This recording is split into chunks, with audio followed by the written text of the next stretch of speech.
Sa gitna ng malalaking balita sa NBA, dalawang story ang sabay na umuugong. Ang pag-announce na magre-retire na si Chris Paul pagkatapos ng season at ang series of updates mula sa Lakers matapos ang kanilang bihirang 4 na araw na break.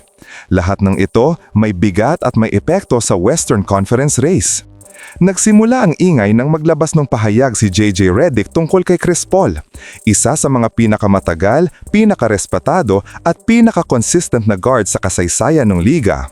Ayon kay JJ, "I hope he doesn't win an NBA championship because that would mean the Clippers win an NBA championship.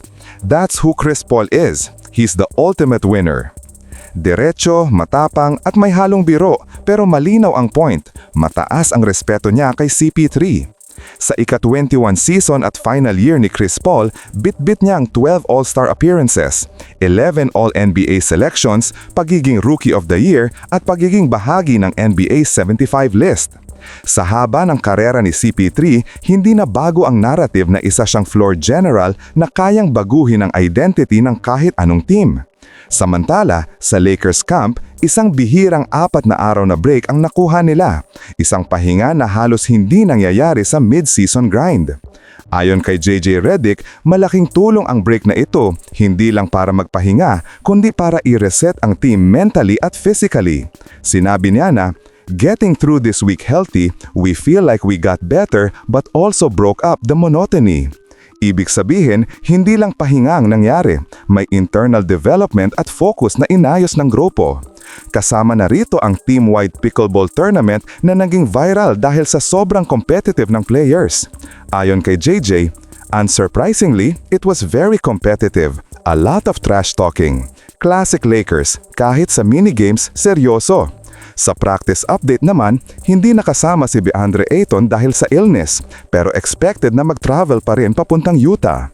Isang good sign ito dahil hindi lumalabas na malala ang kondisyon.